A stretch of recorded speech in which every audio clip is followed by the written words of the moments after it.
everybody. Welcome to episode number 171 of the Canadian Football Countdown, a proud member of the Canadian Football Podcast Network. We're here to recap week number 12 in the CFL this evening, and it's a bit of a throwback. It's a bit of a retro night here on the Canadian Football Countdown. Adam and Trey both have a well-deserved night off tonight, so it's just the good old crew from the beginning, myself, and the great Michael Garrell here. Mike, how are you doing this evening? Good. I'm a little bit disappointed, though. I was expecting the retro introduction, but we'll have to rectify that one from a recycle bin at some point. But nonetheless, good evening, Ryan. It's great to be back after I got a week off last week. So thank you for allowing me to do that. Yeah, for sure. It's important, I think, for everybody to take a week off here and there, and always happy to do the podcast. Happy to have you back here, Mike, as we get through talking about everything. We'll discuss the breaking news that came out earlier today, a couple pieces of big news. We'll recap each of the games. We'll give our players of the week. We'll update our power rankings, all of that fun stuff here throughout the night. We are live on a variety of platforms: YouTube, Twitter, Facebook, Twitch, you name it. The Game Time TV YouTube page, all made possible by our presenting sponsor, Game Time TV. Mike, where can people go to learn more about everything Game Time TV? Yeah, people can go to follow us on Facebook, facebook.com/GameTimeTVMB. Also visit our website, watch.gametimetv.ca. There'll be broadcast schedules coming up in the not too distant future. So, and packages and all that fun stuff go on sale too. So can't wait to get the season rolling pretty shortly. Right on. Good evening to everybody joining us in the live chats, or if you're watching afterwards as well. This episode of the podcast is also brought to you in part by BetStamp. There are a lot of different sports books out there these days, and each one offers you different prices on the same games. How do you ensure you're getting the best value? BetStamp provides you the info you need at no additional cost. You simply pull up the game on the BetStamp app. You see the odds offered by each of their different sportsbook affiliates for that game. You find the price you like. You find the odds you like. You make the pick that maximizes the return for you. And if you find the odds you like, you can sign up for the corresponding sites directly through the BetLink page on the BetStamp app. For one quick, easy access. And if you want extra insight before you make those picks, you can see what others are picking over on the commission-free marketplace, where you can see the bets that those such as ourselves here at the Canadian Football Countdown have placed. You can follow us on the BetStamp app. Just search CF Countdown Pod. And through BetStamp's verified bet tracking, you get the guarantee the odds we pick on our weekly show Wednesday nights are verified and legitimate. Visit betstamp.app or download the free app from the App Store and sign up with referral code CFC to start using BetStamp free today. Best of luck with your wagers, and remember, always bet responsibly. Now, before we get into some of the breaking news, we do also want to acknowledge that the Canadian Football Countdown is brought to you from Treaty 1 territory, traditional territory of the Anishinaabe, Cree, Ojibwe, Dakota, and Dene peoples, and the homeland of the Métis Nation, as well as from Treaty 4 territory, traditional territory of the Cree, Saulteaux, Dakota, Lakota, Nakota, and Métis Nation. Well, Mike, let's get into the breaking news that starts us off today. It came as a shock to all of us.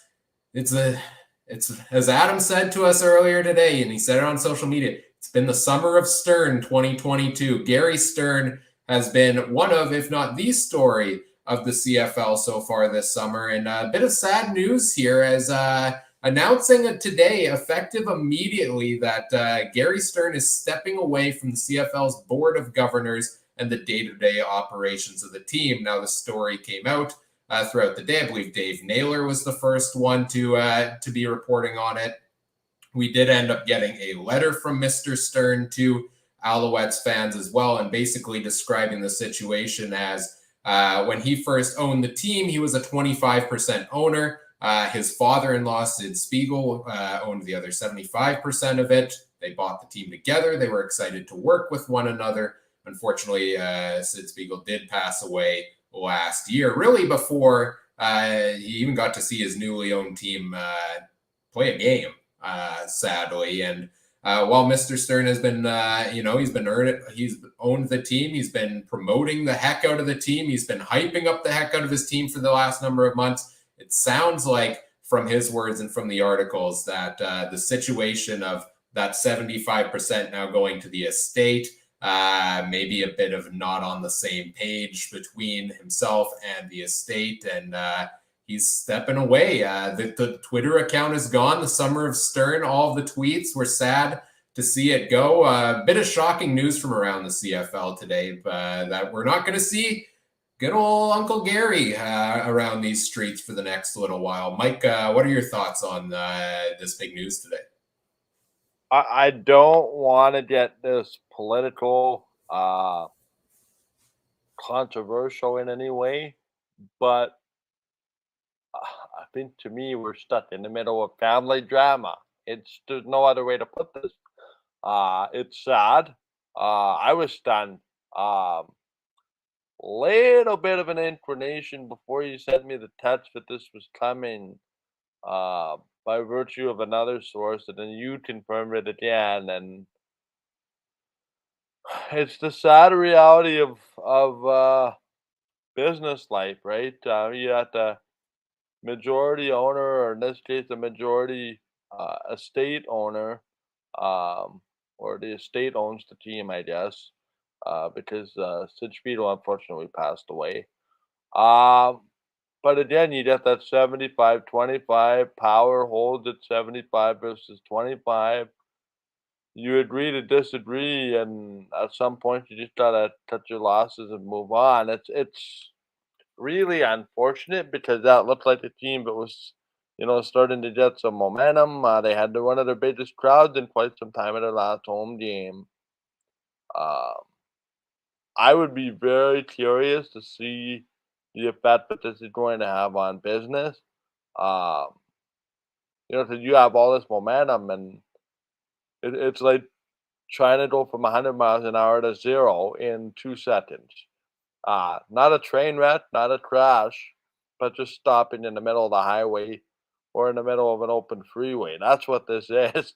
Um, am I surprised? Absolutely. But given the circumstances of what has, the circumstances around this, and having some time to think about it, it's not really surprising. And unfortunately, this is just typical business. You know, Majority rules out minority in a lot of cases, and you can't get it, on the same page. It's really unfortunate, and even more so, it hurts when there's families involved, and one family in particular, right? It's it's I don't know the circumstances of which, so I'm gonna be careful, you know, to to speak because we don't know the circumstances, but it just seems like there was a disagreement, and yeah, we'll see how this reacts to the actual football team, because that football team is pretty darn good too.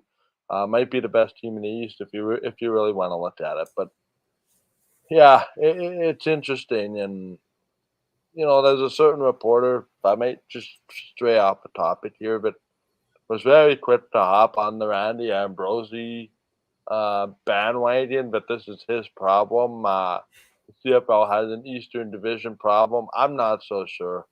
Um, 'Cause to me, you can't control when somebody passes away, and it's just unfortunate. Uh, I think they're two different situations, but that's it's just it's just unfortunate, right? Because Randy Ambrosie seems to have a controversy figured out, and there's another fire that comes up. So Yeah, and there's a lot of people now concerned of, oh great, the Alouettes, are they going to be back up for sale again? Now, Stern still owns 25%. The estate of Sid Spiegel still owns 75% at this point in time. But how invested will they want to be in the team, whoever the estate is? Do they want to sell the team? Those are a lot of questions now out there that we don't have really the answers to right now. But all around, it sucks. Richard's in our live chat here saying, first Rourke, now Stern. Who's next? It's been a crappy couple of weeks. The two biggest stories of the season this far have arguably been Nathan Rourke and Gary Stern. And Rourke goes down with an injury. And now Stern just disappears from the face of the CFL, it seems, with this news here. So obviously it can't be easy dealing with the family portion of this all. And, I won't pretend to understand the ins and outs of what it is to be a businessman of this magnitude and make deals such as this and have to go through them. But it sucks to see that this was the decision that needed to be made because it's clear he's passionate about the team. He's passionate about the league. I mean, we've seen him have a lot of fun on social media. He's done great things. He's gotten fans in the stands there in Montreal, believing in the team there. So I'm interested to see where they go from here. But yeah, sad day to see Gary Stern stepping away here. Kat in the chat asks, can he buy the estate or from the estate holder? Well, we don't know financially what the situation is as well, if that's potentially an option there. I can speak to that quickly, Ryan, if you want. My guess is that avenue has already been explored, and my guess it's way past the price of what Mr. Stern is willing to pay. So, yeah. So it doesn't seem like he's in the cards for right now. Maybe we see Gary return to the CFL in some capacity down the road, but definitely was a fun couple of weeks there with Gary Stern, and we wish him all the best in whatever's next, and if he feels it's the best decision for him, all the best to him and his family. Mike, we also got a report coming out today. This is a little bit of NFL talk, but it relates to the CFL. Report from Adam Schefter that the New York Jets are likely to cut Winnipeg Blue Bombers former Bomber quarterback Chris Streveler in the next couple of days. A guy who, well, you heard the broadcast, you've seen the clips. Streveler owns August. Seems like he, with the New York Jets, has had a fantastic preseason out there. Played a lot better than I expected him to. None of us really expect Chris Streveler as a passer. We expect the rushing game from him. He threw a couple solid touchdown passes, led 3 comebacks. A lot of people thinking, okay, well, maybe Streveler is going to stick around with the Jets here. He was the 4th string QB coming in. He, the Jets aren't really known for having a strong quarterback room. I don't know a ton of NFL, but I know that. I thought this guy deserved a job, and maybe that's my Bomber fan bias. Maybe that's my CFL bias, but seemed like he was playing pretty good in the preseason there. You can't tell me he doesn't at least deserve a 4th or a 3rd string spot on that roster. I'm disappointed today to see this news. I figured it was going to happen. It seemed inevitable, but it's just sad to see that Chris Streveler, after what else could he have done this preseason to change people's minds? I don't think much, right? Well, here's the interesting part. And just so we know what we're talking about here, the statistics 24 out of 33, 277 yards, 5 touchdowns, 1 interception, 71 yards rushing, a 124.6 QB rating. The part that nobody's talking about, 3 fourth-quarter comebacks. For those that think Streveler's coming back to the CFL, not a chance. This is a New York Jets, a very New York Jets thing to do. And again, it really, really agitates me because what happens if this guy comes out of college and he continues to make strides and doesn't go through the CFL? I guarantee you he's on the team. I guarantee it if he goes through college. Now, this to me has that Canadian Football League prejudice on it, not a big enough sample size. Maybe Robert Saleh and the New York Jets need to look at that Ancho Cinco video, huh? Well, my biggest issue with this all is how much have they been hyping him up all preseason? The entire social media game for the New York Jets has been Chris Streveler. Right. All of the post-game speeches and press conferences have been about Chris Streveler. What's the point in doing that if you're just going to cut the guy right away? And you knew you were going to cut the guy coming in regardless of how he played. Especially when he played better than Joe Flacco, who isn't the Joe Flacco of 10 years ago. And that's this agitating part. Like, Joe Flacco in his prime this isn't even a discussion. It's Joe Flacco, the ageless quarterback that looks like, he needs to. He's been on multiple teams since that Baltimore Ravens team. The fact that he can't over Joe Flacco to me is really, really interesting. And from a business perspective, wouldn't you want to keep the guy on your team? He literally lit social media up. Did Yeah. the best thing to happen to the Jets in a long time. No disrespect to the youngster Zach Wilson, who, is that number one at the Meadowlands in New York. Cat's asking about if my Cowboys should pick them up.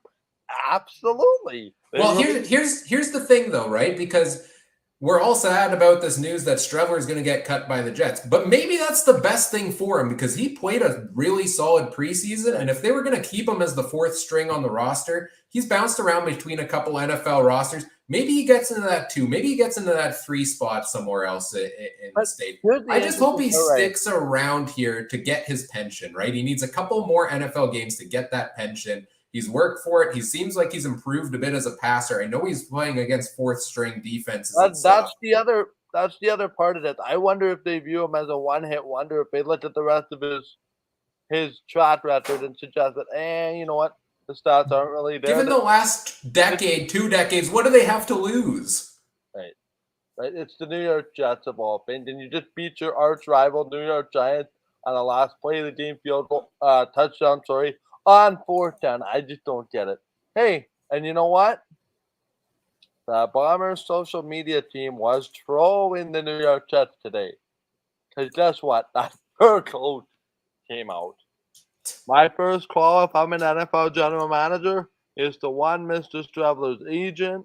I better get that fur coat to my team. And no, the Winnipeg Jets, the New York Jets have not won a Super Bowl since Chad Pennington took them to the AFC Championship when I was a little boy. I mean, to be fair to Kat's comment on our Twitch feed, I've never heard of the Jets winning cups. That applies to both Jets teams. That applies to the Winnipeg Jets as well. It does.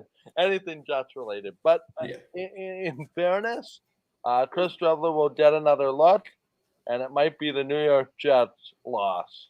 Go get him, boy. You deserve it. I am fired up. You better be on a team by next week, or else I'm going to be one sad panda. Play sad music here.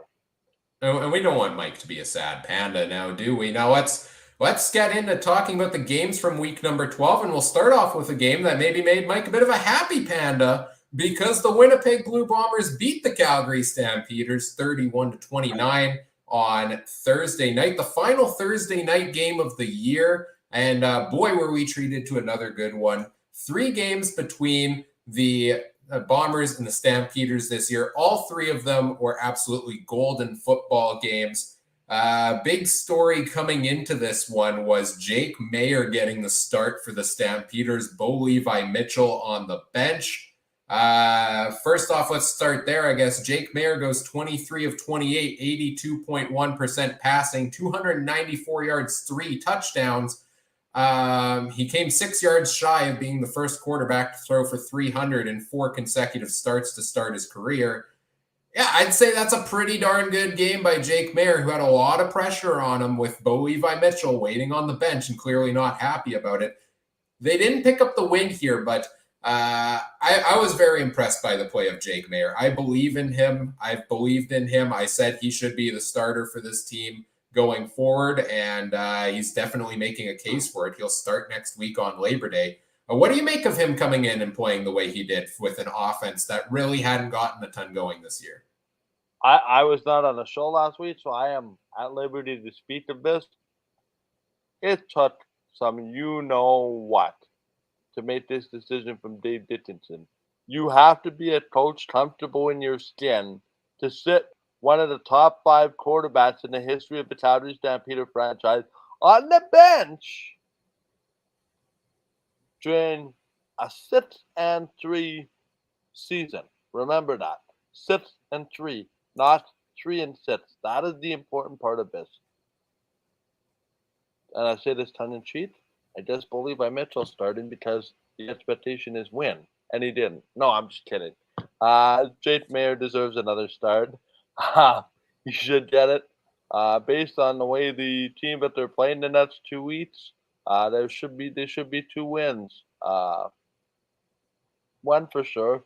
I mean, the home and homes are always difficult, but he certainly did not do anything to lose his job.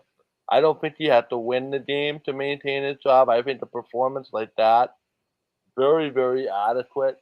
Um, Makes me wonder about, somebody. It makes you wonder where they go with Bo from here. I mean, to me, you made a franchise decision last week, whether you like to admit it or not, and there's no going back from here. And I hate to say it, but the age of Bo Levi Mitchell has caught up with him. And one of the single most differences of what I noticed, I haven't watched a lot of Calgary games live this year, but I've watched some, how quick he was able to get the ball out of his hands is the number one thing that jumps out to me. Bombers had fits. It was screen passes. It was 1-2 out of the hand. Bo seems to hang on to it, that extra second. It's that quick extra second out of the hand, which leads to all those yards. Because number one, you're slowing down the pass rush. Number two, you're having a lot of success doing it. Jake Mayer is the number one in Calgary, or so we say, the new mayor in town. Well said there, sir. How fun was this football game? This was a top-notch football game. I was at this one. It was a rocking place Thursday night. Back-to-back Thursday night solid totals of attendance. I think 30,000 or so was the announced attendance again for a Thursday night game here. And everybody in attendance it was a treat to watch. Mayer popped off for a big game. You mentioned the screen passes and stuff. If you would have told me Peyton Logan was going to have 100 yards combined rushing and receiving in this game for Calgary, I would have said you're nuts. And Kadeem Carey. Even more nuts is something later on in the show. And I'll leave it at that. And we'll get into that. Kadeem Carey also, still had around 70, 80 yards in that one. Malik Henry, 3 touchdowns on the night. He got the hat trick, including a wild play. I don't know if I've seen one like that, although we did a couple nights later as well, where the defensive back just went up, pulled a hamstring or something on pursuit of a long touchdown, and Henry walks into the end zone. On the other side of the ball, we had Zach Collaros have a pretty decent night, but throw 2 picks in the end zone. We had Nick Dembski, who was a monster in this football game, running all night long. The game opened up. Greg McCrae, 3rd-string running back, filling in at wide receiver in place of the injured Greg Ellingson. On the very first drive, makes one of the catches of the year, possibly, while being interfered with. And he puts up 95 yards through the air on the night. It's the first night in a while we didn't see much of Dalton Schoen. We saw a bunch of injuries, it felt like, in this game. Brady Oliveira went down at some point. We saw Dakota Prukop throw a touchdown pass. What a fun football game. It was fun to watch. It was a close game. It was right down to the wire. And I loved every minute of it. What was the highlight of this game to you? The highlight is we learned one thing. Don't let Buck Pierce have a bye week, and don't let him stew over a loss. Because he's going to find some creative way to use his time wisely to have a little bit of gadget plays, as I like to call them. And to me, it was the gadget plays, but were the difference. Part of the difference. Not the full difference, but the difference. I say this all the time. The champs have the right to defend themselves until defeated. The Blue Bombers' experience in the 4th quarter was a little bit that much more superior than that of their opposition. And let's not forget this fact, too. It's hard to beat a team 3 times in a season, even harder to beat them in 3 close games. People are not giving the Winnipeg Blue Bombers enough credit for beating Calgary all 3 games within a touchdown. That is extremely difficult to do. People could suggest, those games could be either way. It could be 2-1 Calgary, 2-1 Winnipeg. Had Calgary could win all 3. But the Bombers win close games.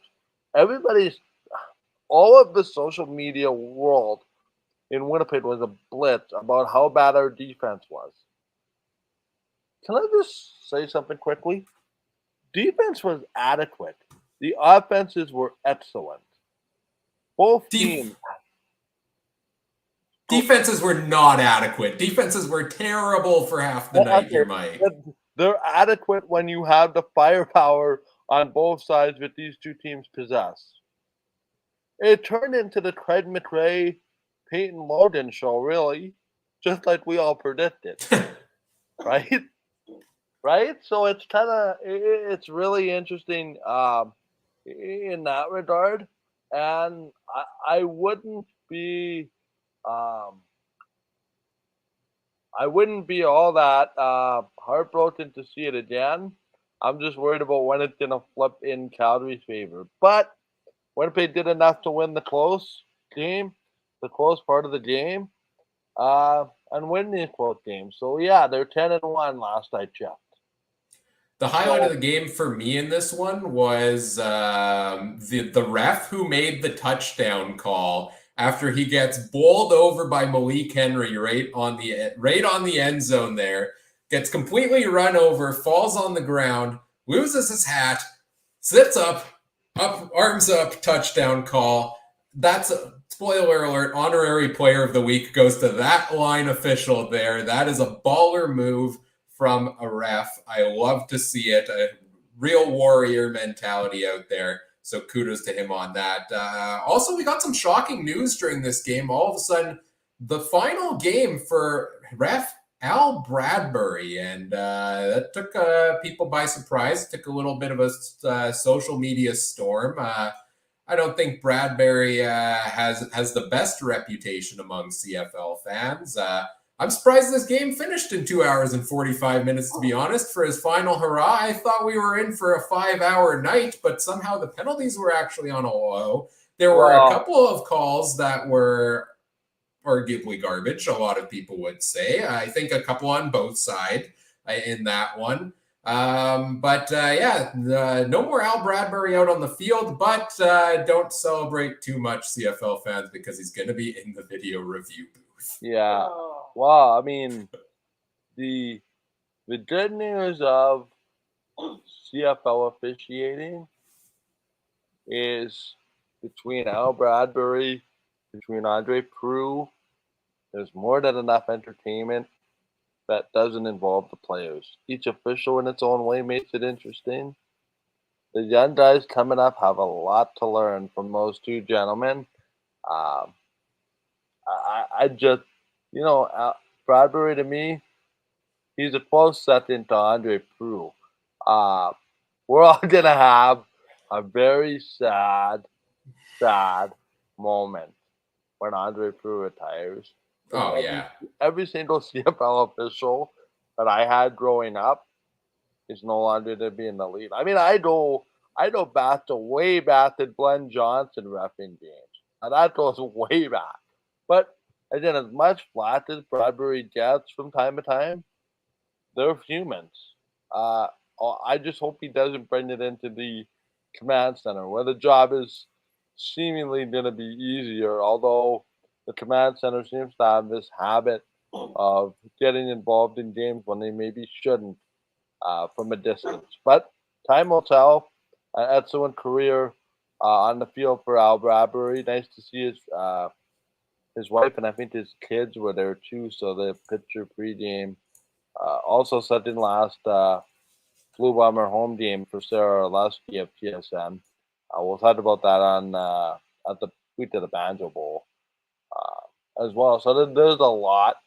I mean, Brian, we could have seriously spent an hour just hashing out, these games. And I think, to be completely honest, if you look at, the top 10 games from the CFL this year, that 3 of those 10 will be Winnipeg Calgary, and there might very well be a 4th one. Yes, for sure. And we'll see how that transpires. Maybe we get round 4 in the playoffs at some point. Let's move on to our next game. We had a Friday night doubleheader here. We had another iteration of Hamilton and Toronto. And boy, did this seem like deja vu of a couple of weeks ago when it was all Hamilton in the first half. It seemed they were dominating the Argos. Toronto couldn't get anything going. Toronto gets some late points to end the first half, and then they come out at halftime and they storm ahead and they put up 27 points in the second half to just 4 for the Ticats. It's the exact same game as 2-3 weeks ago when Trey called going into halftime. Here's a big second half Argos comeback. I was thinking the same thing in this one. These are two teams that have no consistency whatsoever for a 60-minute football game. And chances are it's the team that's leading in the first half when they play again next time. That's going to lose the game because nobody can play 60 minutes between these two sides. It was an ugly football game. Biggest storyline probably in this one is Dane Evans making his first start back from injury. He comes in, he's not playing too well. He throws a couple interceptions. I think he fumbled the ball a couple of times. Finished the night 63% passing, 244 yards, 3 interceptions. Matt Schiltz takes over at some point in the game. He goes 86% passing, 114 yards and a touchdown. Schiltz looks pretty good. And then he gets injured. Dane Evans comes back in and has a couple more turnovers there. So what happened to Dane Evans here, Mike? Like everybody was anointing him the starter. I for one, I'll put my hand up and say I thought coming into this year that was the right choice for Hamilton. Mazzoli was older. Evans is the younger guy. They both played decent in their time here in Hamilton.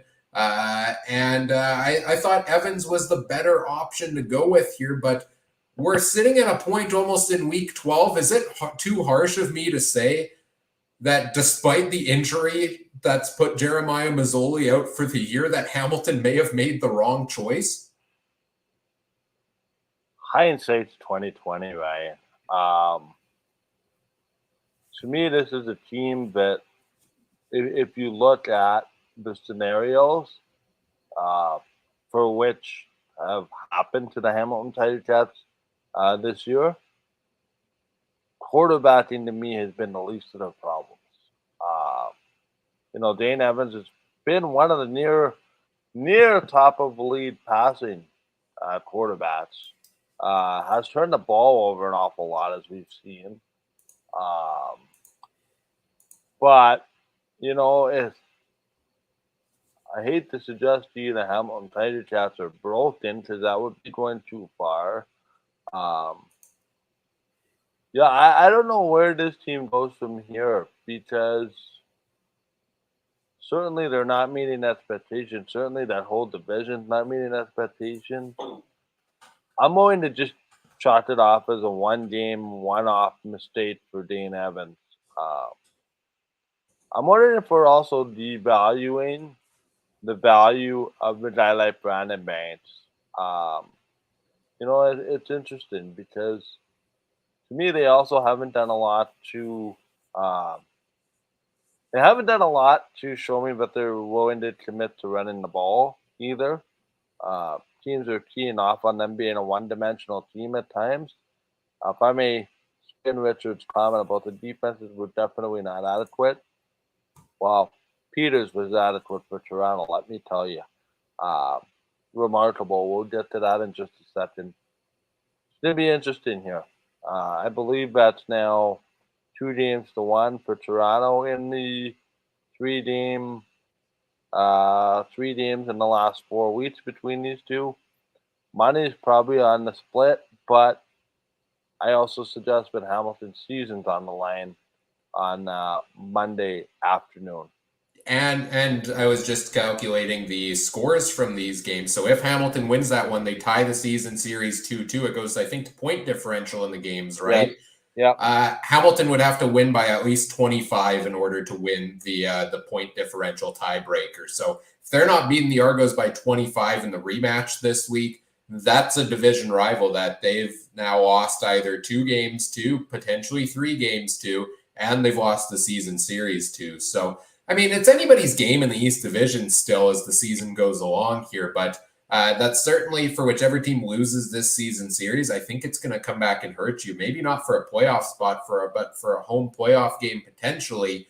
I'm a little concerned there for Hamilton. It just seemed like they let the game get away from them here. They were all over McLeod Bethel Thompson early in this game. They did a great job of shutting AJ Ouellette down throughout the night, but just couldn't finish when it mattered and turned the ball over. And it really was a story of Toronto making the most of those turnovers. And if I can switch to the Argos side of this and talk about, we all talk about McLeod Bethel Thompson. We all talk about, the passing game there for Toronto. We talk about, Andrew Harris being down. How's AJ Ouellette going to do?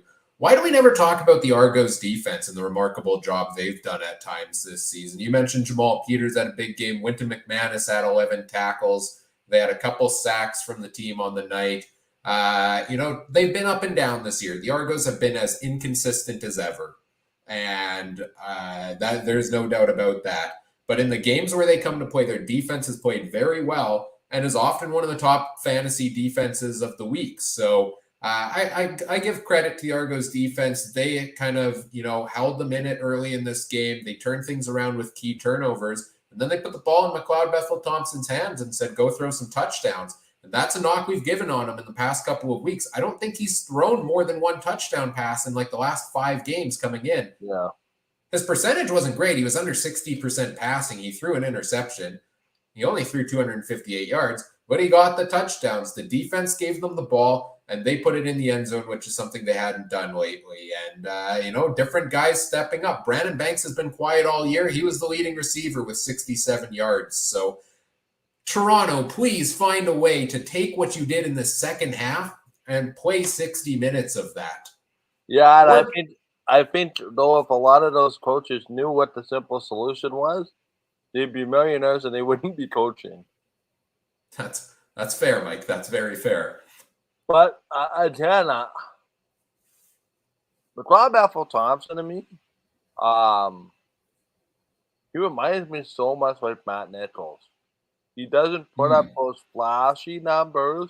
He can. 4 touchdowns and 500 yards, but he somehow finds a way to just do enough to not turn the ball over, score just enough points, and win adequate amount of football games. I don't know. How did you see that, Ryan? Yeah, I think that's an interesting comparison of McLeod Bethel Thompson. I think he's a boomer bust kind of guy. He can throw you your 350-yard night easily if he wants to, it seems, but it's the consistency has been the issue for him. And I was surprised to see them not lean more on AJ Ouellette after they did last week, right? And maybe that was by design that, okay, Hamilton was expecting screen pass after screen pass because that's what they did the week before in their game. And maybe they decided to switch it up based on that. But Ouellette had nothing through the air. He had nothing. He had 16 yards on the ground. I was really surprised to see him go away from the run game that much. But they didn't really get the ball much at all in the first half in this one. So it kind of led to that. And then they're passing to try to get themselves back into it. I mean, here's the stat line that is just appalling for this game. What would you guess the time of possession was?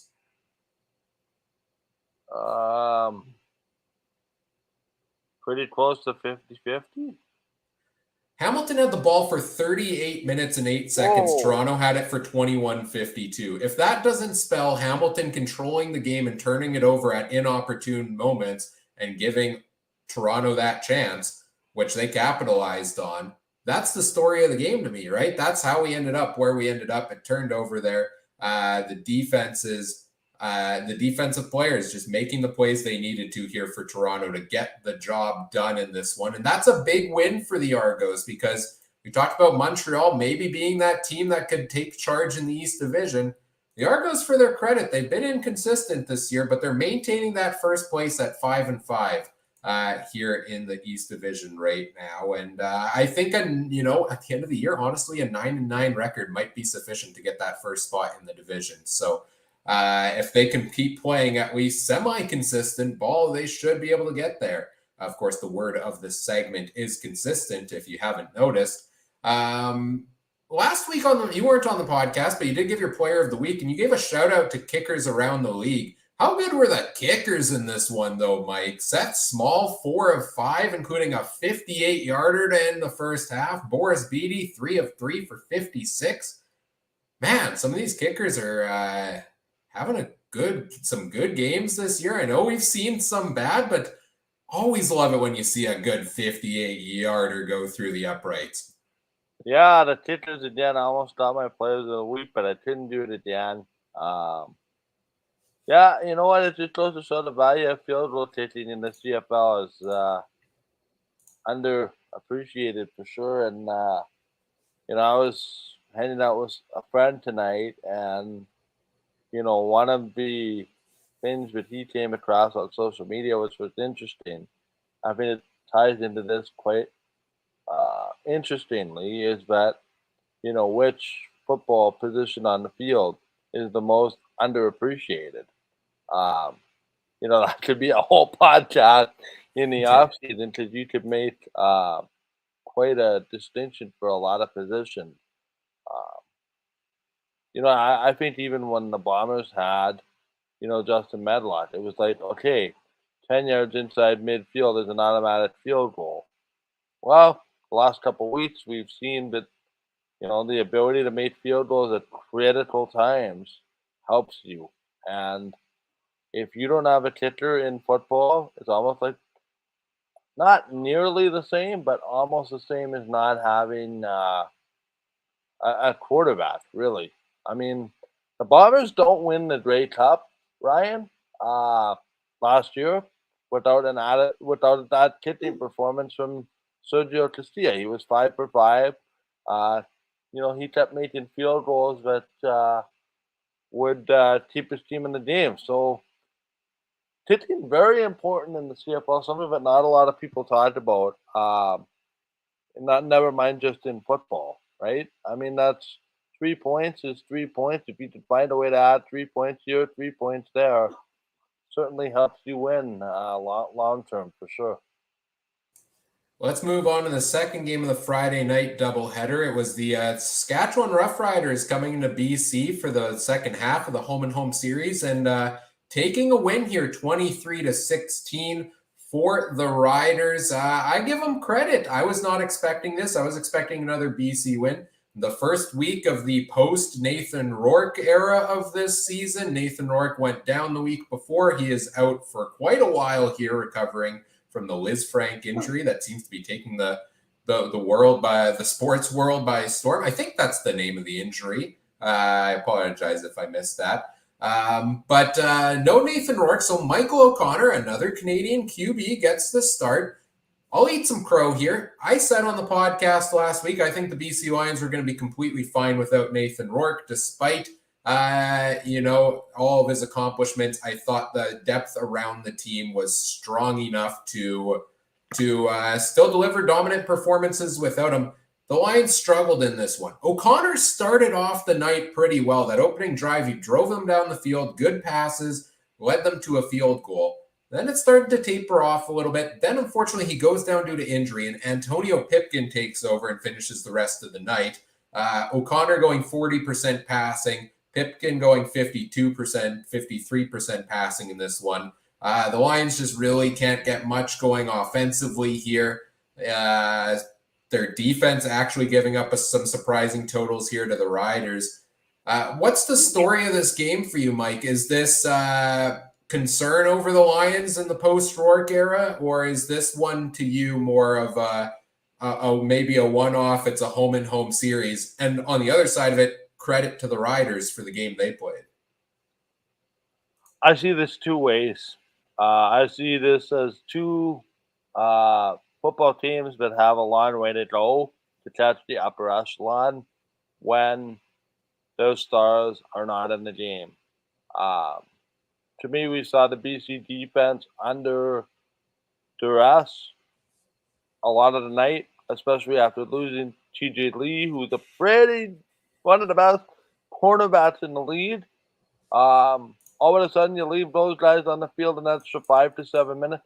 Right? I would be interested to see the time of possession with Nathan Rourke at quarterback versus what happened on Friday night, because I think there were a lot of 3-and-outs. A BC team probably spent the season high on the field, and they were exposed. I mean, a good quarterback covers up a lot of, uh, it's like in hockey, right? A good goalie covers up a magnitude of sins, or a good quarterback can cover up a magnitude of sins as well when he's possessing the football, manning the football, getting touchdowns seemingly every possession. You're winning a lot of games by 17 or more all the time. Your defense does not really have to step it up, right? And they're not on the field as much. So right away, you know, you become um so right away you become, you know, a one-dimensional team, but you're playing to your strength. You eliminate your strength, you got your third string quarterback who is no slouch in his own, by the way, in Antonio Pipkin and Michael O'Connor. Too bad he got hurt. I was really looking forward to seeing that. But again, all of a sudden, we've seen that you can be beaten if you don't have a quarterback. Um, Again, to pin this all on the quarterback, not fair. But yeah, it's going to be interesting how BC recovers. They have a bye week this week. Their typical Thanksgiving bye week because they don't have a rival, which is sad. I think they should have another team in the West Coast. Have everybody play and have like a BC Victoria Thanksgiving Day kickoff. But Labor Day. Labor that Day. might It's September. that might be in or Labor Day, pardon me, or Thanksgiving. Either would work.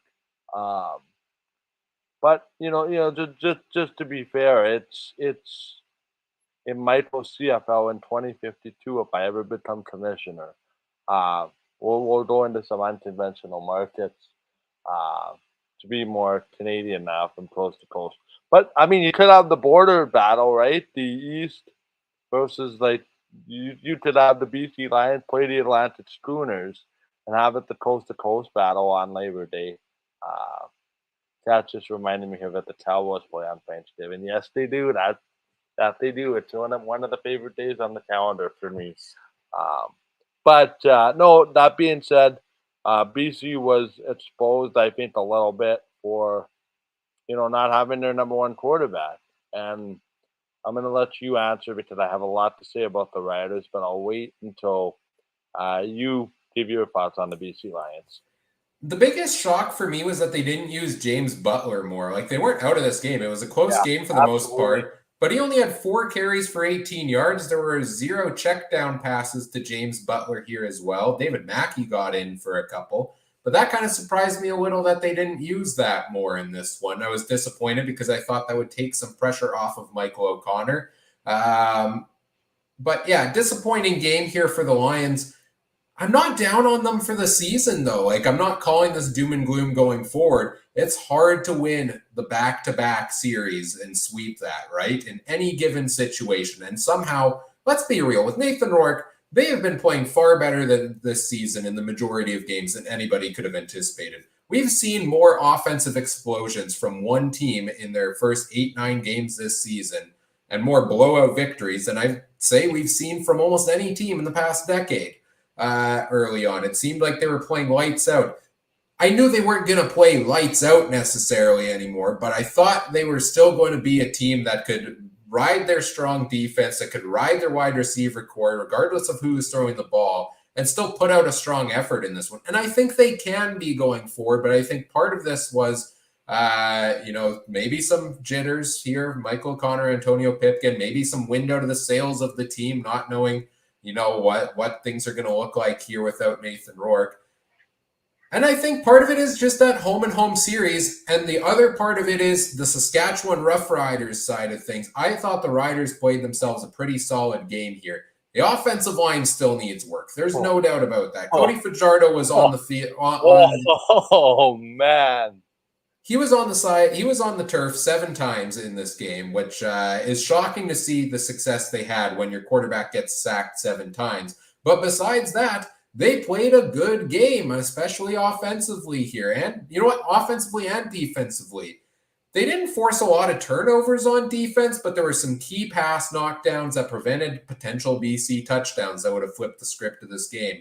The offense, on the other hand, Cody Fajardo, 321 yards, almost 80% passing, 2 touchdowns for him. Major game here for Cody Fajardo, his best one of the season. Keon Schaefer-Baker was a monster out there with 170 yards receiving and a touchdown.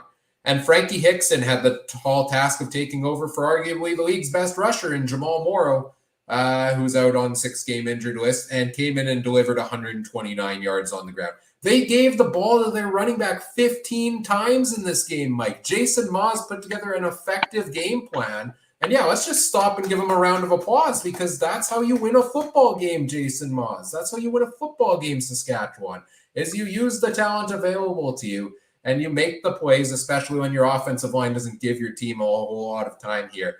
They got the run game going. That opened things up for the passing game. It was Schaefer-Baker. It was Hickson. It was Fajardo all night long here. I'm impressed by the Riders in this back-to-back. I've been arguably, Adam's probably, and I see Adam in the chat. Good evening, Adam. He's probably the one who's been, hyping the Riders up the most out of us this season because, it's understandable he's a Riders fan. But I've been right behind, where not necessarily saying I haven't been as doom and gloom on them as this season's gone on. I've constantly said I think if they can get healthy, they have the tools there to be a team that can still go out and perform in the second half of the season. They have a tough schedule. And Richard says in the chat, and they still barely won. Yes, that is absolutely fair. It was a tight win, but it was a win over a team that had only lost to another team that is 10-1 so far this season. Yes, they're missing their third string quarterback, but this was a game I think Saskatchewan had to win here. This combined with the loss by Edmonton, which we'll get into later, really puts Saskatchewan back in a good position, potentially take that East crossover. And the loss by Hamilton too. And Calgary. So there's a lot of movement in the standings coming up in the next little while. And if Saskatchewan can maintain this going forward and rally off of this, I'll say this, and this is going to be a fun week on the podcast because we've got Bombers and Riders, Labor Day Classic. We've got Banjo Bowl coming up. Stay tuned for a Wednesday night preview show. Trey and Adam have already been going at it a little bit on social media. Well, it's going to be a fiery Wednesday night episode. I'll say this right now. I'm kind of scared for the Bombers going into Regina Wednesday night off of Saskatchewan maybe starting to figure things out here. Funky things happen on Labor Day. And I'm just excited to see a win for them, get back in that win column here and get some guys healthy and play a good football game because we hadn't seen too much of that lately. I'm interested. We did the 2 guys the night off. You wonder what they're putting up behind the scenes. I'm scared to check the group chat. But it's going to be a fiery, lively episode on Wednesday night for sure. Let's pump the brakes here as well. Because Willie Jefferson, were you watching that? Justin Jeffco, were you watching that? Sure. A win's a win. Nice. The 8 stats to me, it just can't happen. And to say that they almost lost the game. BC almost had the chance there to tie it late in the game. A nice defensive stop by the Riders. To me, it's just interesting, and I hate to rail on Jeremy all day, but how a former offensive lineman in the CFL is a general manager, and he doesn't have an adequate solution to fix that offensive line. Granted, you can't do it in season, but he had an opportunity. He had an opportunity to fix that in the offseason.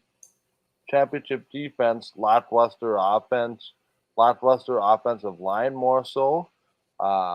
Quickly one positive though for the Riders in this one. Schaefer-Baker finally gets it together. And I think that's a scary prospect when you can get just enough time from all the pressure, and you can find a way to find a seam in the hole and explosion play. Um, Follow it up with uh, an interesting thing. And by the way, all the talk in Rider Nation right now, according to reports, is about what's happening with Garrett Marino, getting into it with It is every week. several members of the staff about where he was on the depth chart. As far as I'm concerned, and I'm going to pay Blue Bombers, I'm liking this because if you have situations going on with your opposition and that's distracting their preparation, I like it. But the game scares me. I'm going to say it right now. History is on the Riders' side in this game, and I expect that to continue. I think it'd be a great game. I think it'd be one of the highest scoring Labor Day games we've had in some time. But something tells me the Riders pull this out this week and energize the fan base for another week. And then the Bombers win the Banjo Bowl and win the game on the 30th. And then we'll be closing in on that West Division title shortly thereafter. And you know, I hyped up this performance by the Riders, and I'm not saying it was a completely dominant blowout victory here. Right. No, they It was only a won win. by a score. The thing I'm really excited about, and that I think will transition forward, is they did a lot of the things that I expected them to do coming into the season. I expected the Riders to have arguably the best offense this year. With Cody Fajardo, Duke Williams, Shaq Evans, Kyron Moore, Keon Schaefer-Baker. They brought it Braden Lenius back this week from the NFL. He had a tryout down there. That's a stacked wide receiver core if everybody's healthy. I believed in Jamal Morrow. I believed in Cody Fajardo preseason. They didn't show me a whole lot early in the season, so I'm hyped up on this win because they finally showed me what I expected to see from them before the season began. And if they can do that in more weeks going forward, then I think this team can make things interesting in the West Division playoff race there out down the stretch here. But Mike, any quick final thoughts before we jump move in here on? really quickly. Adam has the comment, but Baldy said nothing to see here on Marino. What did you tell me earlier in the week about a certain radio station and the Saskatchewan Rough Riders? There's something to it. It adds to the spice of what I think is going to be a great football game. I just hope Marino doesn't go after Zach Hilaros. That is always the worry. What will he do next? Anyways, we got to move on to our next game here, Mike. Final game of the week, the Ottawa Red Blacks and the Edmonton Elks. Ottawa coming into Edmonton and pulling out the 25-18 win in their rematch of the home and home series. Or should I, I'm not even going to call this a home and home series. I'm going to call this an away and away series because this is absolutely absurd that two football teams that in Edmonton's case, it's been over 1,000 days since they won a game at home. In Ottawa's case, it's been quite a long time as well. They have hardly any wins on the season. How do they go into each other's barns and win in the away and away series? Like, are you kidding me? Like, this is just the most absurd. Like, this is the CFL, and this is a mark of the CFL for me that these two teams at the bottom of the standings trade wins on the road against each other. You couldn't pre-plan this if you were going to split it and say, hey, I'll give you a home win if you give me one for the fans. Like, there's winnable games here. There's winnable games here for both teams, and neither can win the one at home, but they get out and they win it on the road. And credit to the Red Blacks here for pulling out the win. I know Edmonton made it interesting in the second half, but Ottawa came out in the first half, put 20 points on the board. It was 20-3 at halftime. For a team that hadn't had much going for it all season, could this be a big one for Ottawa here going forward, Mike? Yeah, it's just interesting, right? It's funny that the two fan bases most desperate for a home playoff win, and or a home win period. Yeah, they'll take any. Playoff wins might be a long time away. But the two teams most in need of a home win didn't get it, and it's totally CFL, right? It's just only in the CFL kind of thing. But the presidents couldn't get together at center field. Hey, you win one in your place, and we win one in ours, and let's call it a day. No, but that's not the way it happened. Um, to me, to be honest, I didn't see much of this game, but it seemed like it really lacked in intensity at points. Edmonton close, but not close enough, which is unfortunate. But we'll see, because for both these two teams, it doesn't get easier with Ottawa playing Montreal and Edmonton playing Calgary. Might Labor Day weekend be just what these two teams need to spice up and throw in a little bit of a battle of the unknowns here in the next couple of weeks. Um, Nick Arbuckle, okay, had a little bit of motivation because he was playing his former team, and again, we see why these two teams are where they are in the standings. It's two two steps forward, one step back, or two steps forward and three steps back. These two teams, you just hope that one of them in particular, Ottawa, can maybe get on a 4-game win streak and, change their fortunes in the East. And maybe that's what does this. Because all of a sudden they're a half game back of third, and I think they're a game and a half back of second now. All the division games coming up. But yeah, it's just unfortunate that the two teams that most needed home wins and probably the easiest spots on the bingo card to get them didn't get them. um, so about all I can say. I'm really I'm intrigued by what's about to happen here going forward. Even though I believe the CFL playoff positions are for the most part set. Well, who's gonna make that move? Yeah, for me, so I would say, and you can correct me if I'm wrong, if this is a wrong assessment of myself, Mike. I would say I'm the type of person that here on the podcast will jump on a single win for a team that's at the bottom of the standings and say they're making the playoffs off of that win. I do it quite a lot, and a lot of times it doesn't work out. I'm not going to say that about Ottawa this time because, yes, they picked up a win over Edmonton, but look at what they did last year. They won just a couple of games last year. They beat Montreal in the final week of the season, and they had two big wins over Edmonton and then went back to the same old struggles. And I think we're going to see a lot of that here again. I'm not confident in them going forward here, being able to rack up a couple of wins down the stretch, but they put themselves in an interesting position now where they're one win back of Hamilton with a game in hand here. So if they can pick up another win down the stretch, well, maybe, another couple here, maybe they can find their way to making it back into an interesting playoff race here. But you got to be consistent. You got to go out there. You got to play well. Paul Apolis, a lot of flack has been given to him this season. And I think it's going to be continue to be. And, it was such a weird game. Like stats wise, this was just another one of those weird football games. Richard in the chat points out what I was just about to get to. We had 5 touchdowns scored in this game, I think it was. None of them were scored through the air. None of them were scored by running backs. We had 5 touchdowns that were scored by the quarterbacks rushing for TDs in this game. Caleb Evans had 2, Nick Arbuckle had 1, and Taylor Cornelius had 2. What a bizarre football game. 43 points on the board, and they're all quarterback sneaks, I think they were. Maybe one was a little bit longer of a rush. I can't remember. The other side of it, Taylor Cornelius put up 27 fantasy points this week. If I tell you that number, you're thinking he's had a pretty good week, passing, rushing, etc., right? Right. He's completed 37.8% of his passes.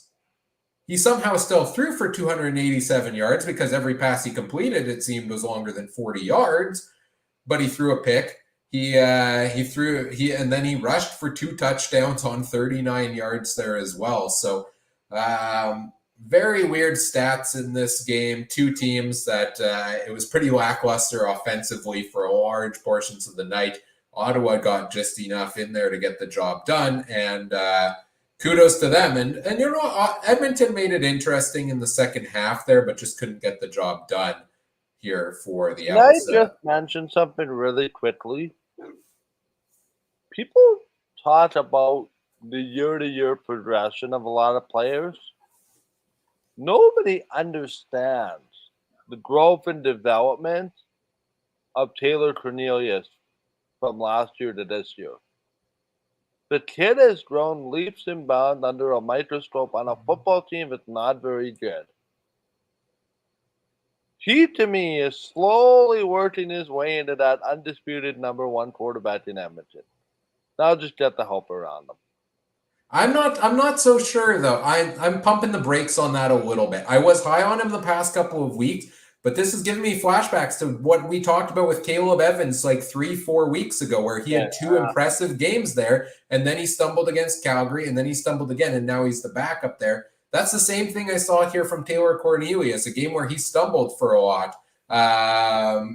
Of this game, like 37% of your passes, there was nothing going offensively. It seemed either the ball was going to Kenny Lawler or it wasn't going anywhere at all, right? So here's the other thing. Kenny Lawler, my word, 3 nice catches, including the first one, but had no business being caught, but he somehow gets there. Nice. Yeah, he's the go-to guy in Edmonton, but he's playing like a flash in a pan for some bizarre reason. Is he worth the $300,000 to you? No, not so far. Not so far. He's the highest paid receiver in the CFL, by my understanding. He has not played like it. And it's the team around him, unfortunately. How many times have we seen this? Guy takes a lot of money, and they can improve the team around said individual. When are people going to learn? I'm sorry, but maybe take a little bit less so the team around you can be pretty good. I mean, I don't blame him for wanting to take that much. No. I blame Edmonton for spending that much. To be fair, they were going to have to spend to get the quality of Kenny Lawler. I think he's delivered pretty well. He's top 3 receiver on the season so far. But if you're going to pay him that much, you got to get that much more production to make up for the money you're not spending elsewhere. And that's what you're saying, I think, that they're not. And that's what I'm saying, because $300,000 for the Bombers. Okay, let's just paint this to Winnipeg for just 1 minute. That's Craig McRae, okay? And that's Dalton Schoen, who you've gotten some pretty good production out of, and Ellington at a much cheaper rate when he's healthy. If you're Winnipeg, would you like Dalton Schoen and Greg Ellington over the $300,000 Kenny Lawler? I mean, that's easy to say now, but that's easy to say now, Mike. You couldn't have said that preseason, though, when we had no idea who Dalton Schoen was. Right. Okay, so fair again. But here's another interesting point. This is where you need to rely on your scouts. Because the easy thing would have been to say, ooh, Kenny Lawler wants $300,000. We're screwed if we don't give him that money. That would have been the easy thing to say. The Bombers made a difficult decision. They took in Greg Ellington and they got Dalton Schoen because they know what they want. To me, it's addition by subtraction, value versus maybe being overpaid. I think we're starting to get to curtains on the season here for the Elks. If over the next couple of weeks, if they can't go on a streak here, they're now 6 points back of Saskatchewan and Calgary. It's going to be tough. They lost this week. This was a game they needed to win, or they needed Saskatchewan to lose. It's going to be tough here for the Elks going forward. Adam brings up a really good point. Thank BC for paying Letty Whitehead first. Yeah, that set the market, and then in Saskatchewan. Okay, you want to talk about a guy that hasn't necessarily played up to his salary? There's another one. Good point. It's cautious buying, I guess, would be the refrain, right? There's certain guys that you're willing to pay that big ticket to. Some of that is a buyer's beware, depending on who we're dealing with and at what point in the season. Yes, very much. And the other part is there's at least some heat off of La Police for another week, but we'll see how this goes in 3 weeks. Yeah, for sure. Do you think the Elks can climb their way back into this, or was this the nail in the coffin? It was done the week they lost to the Riders. That was their one chance to get back in it. I would have said they would have had a chance if Saskatchewan would have lost to BC. There's just way too many teams to jump over. right now. And I would suggest to you, Ryan, that the run exactly according to the way exactly according to the Chris Jones plan.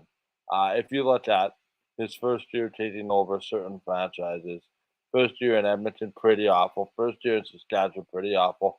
Second return to Edmonton, first year, pretty awful.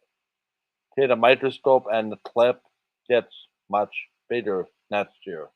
For some reason, Chris Jones gets a freebie of a year, gets a mulligan the first year because he seems to tear the whole team apart and wants to seem to fit pieces with pieces.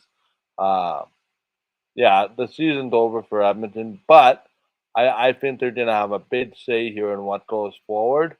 And it starts this week with Calgary back to back. Steal one of those games. Give Saskatchewan an opportunity to get into that West Division playoff. Because all of a sudden now, everybody's talking about the Riders and the crossover. Well, BC falls back to the path.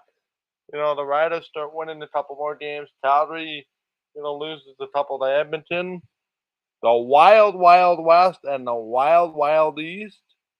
At last I checked, the CFL season starts this weekend, and there's an awful lot of divisional games coming up league wide. Just makes me rub my hands together in excitement. Yes, should be a lot of fun moving forward here. Well, those are the games from week number 12. Let's get into talking about some of the other things from this week. And we'll start off with the CFL Fantasy results. Of course, every Wednesday on our preview show, you can watch myself, Adam Stewart, and Trey Colbeck. We go through the fantasy options for the week. We also make our picks against the spread, which we'll get into the results of that here shortly. But we all play in the CFL Podcast Fantasy League, and this past week, Adam took down Steve from the Piffles Podcast. Big win there for Adam to improve to, I believe it was 7-5 on the season. I managed to pull out a win over Travis Kerr from the 2-0 CFL Podcast, improve my record to 10-2 on the season, holding on to first place, getting inching closer to clinching a playoff spot with 5 weeks to go in the fantasy season. Trey, unfortunately, did fall to Ryan from Horseman Radio. The All Stamps lineup pulled out a 94-point week this week with the big performances from the likes of Malik Henry and Peyton Logan. So tough sell there for Trey, who drops to 7-5 on the season as well. But hey, top 8 teams make the playoffs. 3 of us sitting in the top 6 here. So Canadian Football Countdown getting represented pretty well here through week number 12. Now moving over to our fantasy league here, our season-long one. We did our draft preseason. We've been making moves as the season's gone along. The results for this week are in, and it was a very tight race. Team Adam took the win this week with 90.4 points on the week. Big performance by Keon Schaefer-Baker, Frankie Hickson, and McLeod Bethel Thompson led the way for him. Second place was me at 87.4. Taylor Cornelius putting up that huge week despite his low completion percentage. Tim White, another solid week, were my top performers. Trey was 0.4 behind me at 87. Cody Fajardo, Nick Dembski, both putting up strong weeks for him there. Mike, you had a down week this week, 64.9 for you. Yeah, byproduct of loading up on the BC Lions and not getting production. That's my mistake. I should have seen it coming. Yeah, top performers, Zach Claros, 15.8. Boris Beatty with 15 points were your top guys this week. Overall, problem is when your fantasy team is, if your kicker is your second highest scorer, chances are you're not having a good week. Adam did say in the chat that, Team Adam made some serious mistakes this week. Yeah, dropping Malik Henry before he put up 3 touchdowns is definitely one of those that stings in the fantasy world there. But hey, Adam, you still won the week, so kudos to you for winning it this week. Overall totals on the season, I'm in first at 1181.7. Mike, you are second at 1019.3. Adam's at 952.9, and Trey is at 789.1. But lots of moves have been made. Teams have been tinkering, and I think we're in for a fun second half of the season. Don't count anybody out just yet. I think it'll be a fun and a tight race down the stretch. And I lost Nathan Rourke last week. Look, I'm happy with the results because I think I got the 2 top scoring quarterbacks on the week that I picked up with Taylor Cornelius and Jake Mayer. So I'm still sitting pretty here. Y'all ain't going to get me that easily. You can take up my toy and Nathan Rourke, and I'll still kick all your butts going forward here. Yeah, says the David also released Cody Fajardo this week in a earthquake of moves that happened in our league. I mean, last I checked, my quarterback still performed better. So True that. Well, everything's better when you have Nathan Ward. The good news is, if your team keeps performing the way it does, you won't be in the running for his younger brother. well, no, but that's 2 years from now. That's 2 years from now. You'll be too busy winning fantasy football championships to worry about upcoming future first-round picks. Well, that's 2 years from now. Maybe next year I'll sell the farm to tank it for Sure, never Curtis accuse you of tanking. That's the way it works around here. Yeah, there we go. No, to correct, Cody Fajardo did score 0.8 more than Jake Mayer, but I had Cornelius who scored more. So I'm still happy with the results this week. That's besides the point, Ryan. It's going pretty well.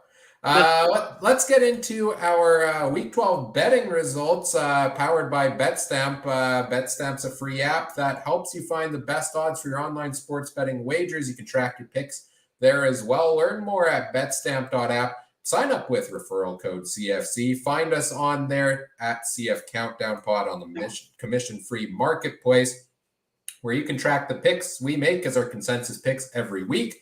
Trey, Adam, myself, our consensus picks. We went 2-2 this week. We did take Calgary at +6. We got that right. We took Toronto at -2.5. We got that one right. And then we did, unfortunately, take BC at -3.5 and Edmonton at -3 was the consensus. So those two were wrong. In terms of individual picks for this past week, let me pull them up here to take a look at. I went 2-2 on the week. I did take Calgary. I did take Ottawa to cover at 3.5 and got that one right. But surprise, surprise, I got an Argos game wrong once again, like I do every week. It's just dumb at this point. Next week, I'm flipping a coin. I'm flipping a coin on the Toronto-Hamilton game next week because I give up on trying to pick that one. 2-2 week for me puts me at 26-21 on the season. Adam also a 2-2 week. He got Calgary +6, Toronto -2.5, and got the BC and Edmonton picks wrong. He improves to 24-23. Trey leading the way, but did have a bit of a down week this week. He got Toronto at -2.5, but Winnipeg -6, BC -3.5, and Edmonton -3 did not hit. So a 1-3 week for Trey, but still leads the way at 28-19 on the season. So still doing pretty good, I think, overall as a crew here. And stay tuned Wednesday night as we go through our picks for the upcoming week as well. Now we will get into our players of the week here in 1 second as I get ready to pull it up here on the screen. Let me go that. And, well, you got a bit of a sneak peek there, but there we go. Our first player of the week, courtesy of Mr. Adam Stewart, is wide receiver Malik Henry.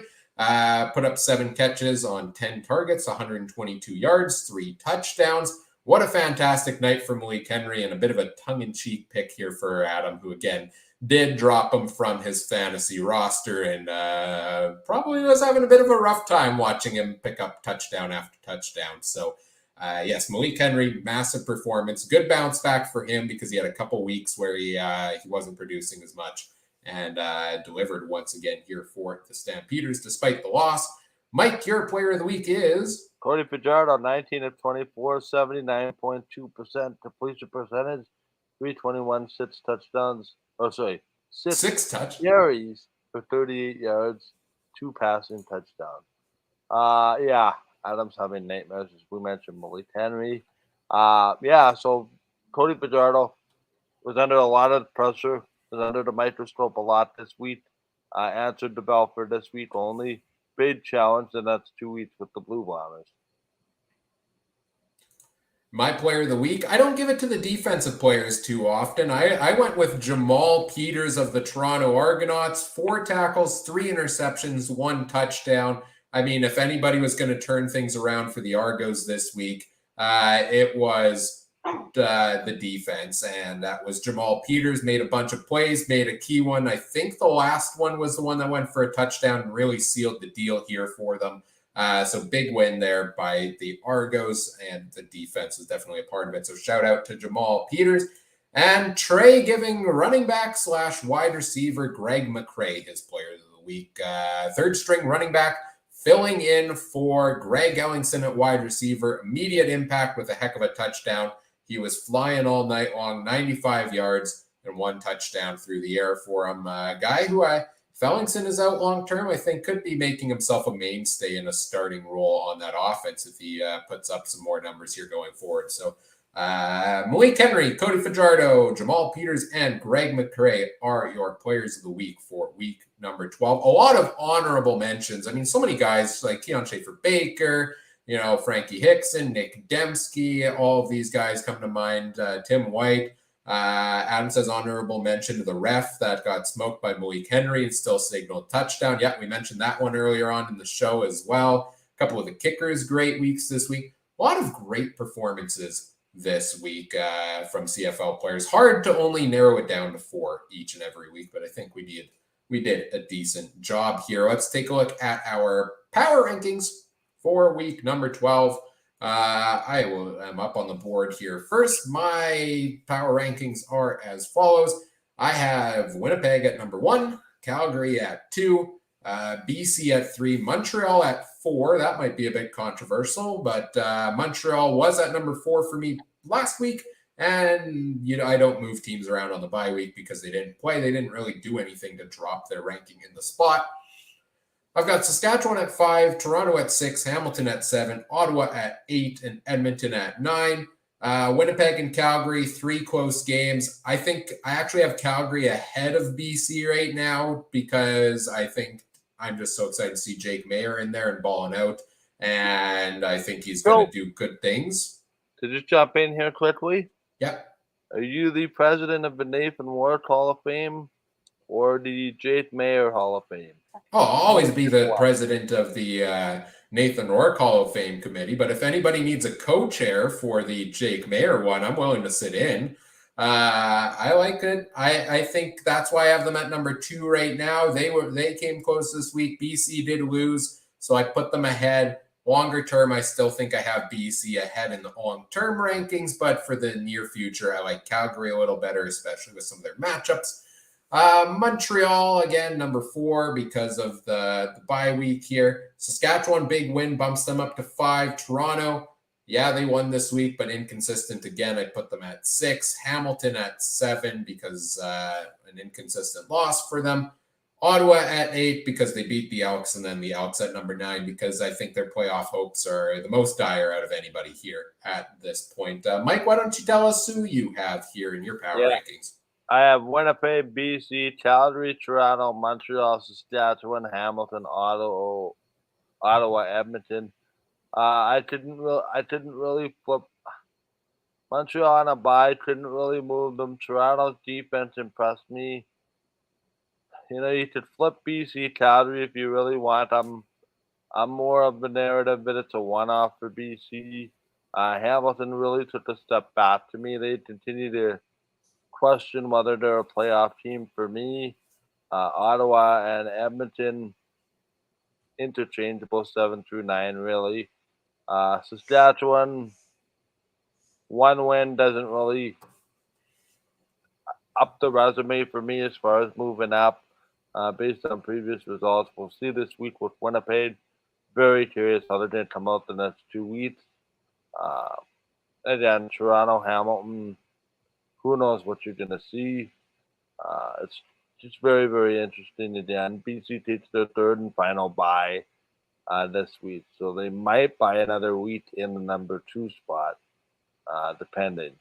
But rivalry weekend, or 2 weekends in a row, is here, and I'm excited. Adam's got Winnipeg at 1, Calgary 2, BC 3, Toronto at 4, Saskatchewan at 5, Montreal at 6, Hamilton at 7, Ottawa at 8, and Edmonton at 9. If you want to hear Adam's rationale for that, send him a tweet over on Twitter at AdamStewart1.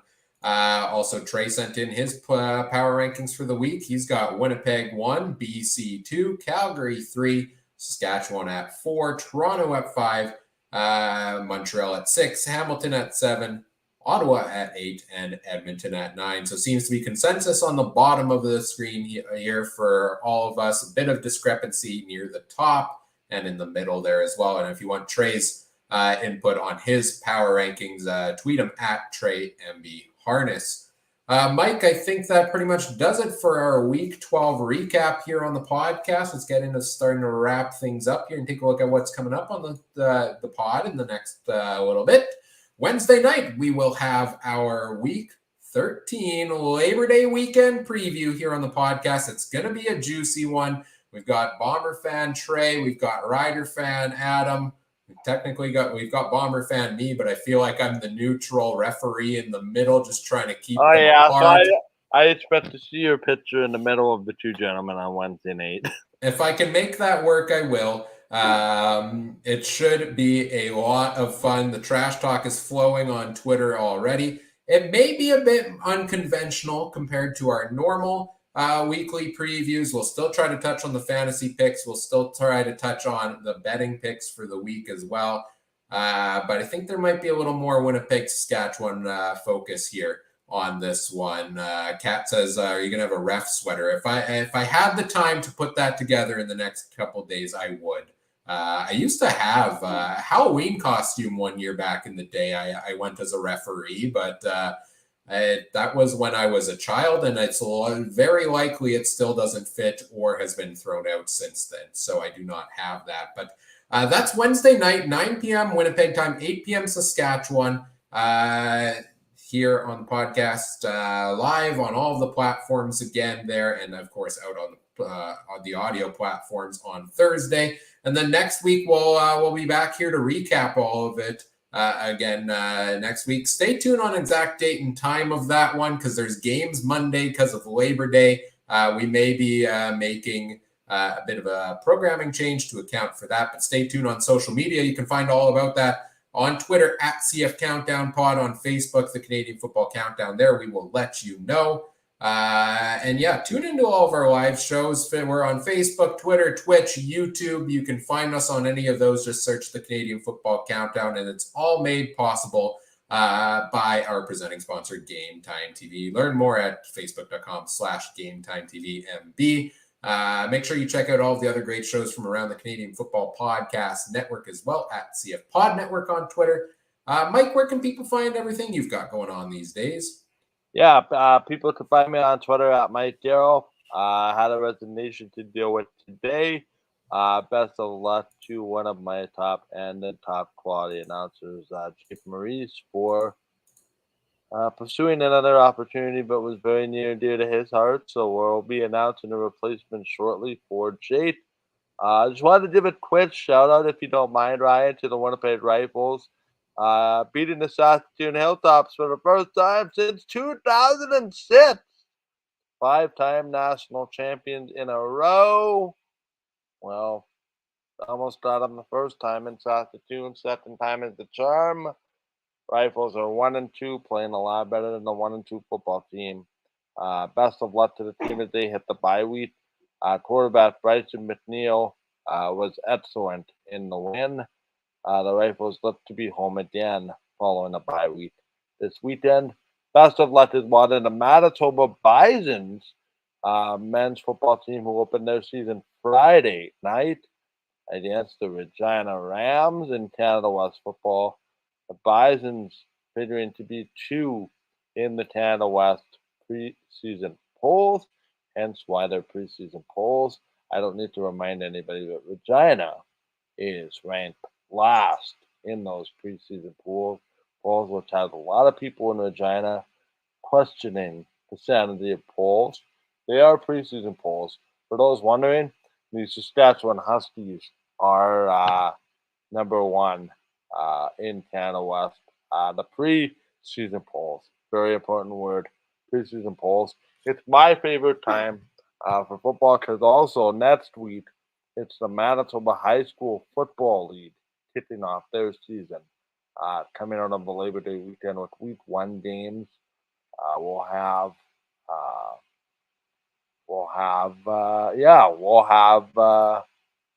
updates on that as well throughout the year as one of the football mania kind of kicks off in September to November with high school, university, prairie football conference, and the CFL all winding down. Adam seems to be laughing emoji of where the U of S is. Well, University of Saskatchewan, where the Riders host training camp. I understand there's a tongue-in-cheek joke behind that one. Preseason polls aren't to be taken seriously, Mr. Coop, because your hockey team was not picked to win a couple Stanley Cups in a row in those preseason polls. Preseason polls, by the way, and I've certainly upped the ante with 2 Stanley Cups plus a Stanley Cup final appearance. So pretty darn good. So throw preseason polls, much like a piece of paper, well, pretty much sometimes rendered useless after week 1. Stay tuned, everyone. It's so exciting here the next couple weeks. I'm just going to talk myself to sleep. I'm done for the evening. Well, where can people find you, Mike? I don't know if you've gotten to that yet. You can find me on Twitter, Mike Darrell. That is my little bit of a wrap that I had to get in. Enjoy the football, everybody. Yes, lots of exciting football at this time of year. Lots of fun with all of that. If you want to find me on social media, you want to talk CFL Fantasy, anything of the sorts, you can find me at CooperTrooper42. If you want to talk NFL, if you want to convince me which NFL team I should cheer for, it was going to be Chris Streveler's New York Jets, but it looks like that might not be the case. So I'm going to need an NFL team to cheer for here. Tweet me at CooperTrooper42. Try to convince me why I should cheer for your team, as I'm trying to get more into the NFL this year. And so I need a team to cheer for, but I'm getting into the fantasy of it all as well. So if you have any NFL fantasy draft tips, send them my way. Of course, you can find, check out Trey on Twitter at TreyMBHarness for everything he's got going on in the horse racing world as well, and his CFL takes. You can find Adam on Twitter at AdamStewart1 to get everything going on in the farming world for him right now. I know it's a heavy farming season for him, and of course, very well-deserved night off for both of those guys, and looking forward to back at it Wednesday night on our preview show with them. Mike, it was a lot of fun here tonight with you, just like old times, just the two of us. Of course, a lot of fun talking with the larger group as well. Remember when we used to say to ourselves we could do these things in an hour? It never happens. 1 hour, it never did happen. 5 minutes. It never did happen.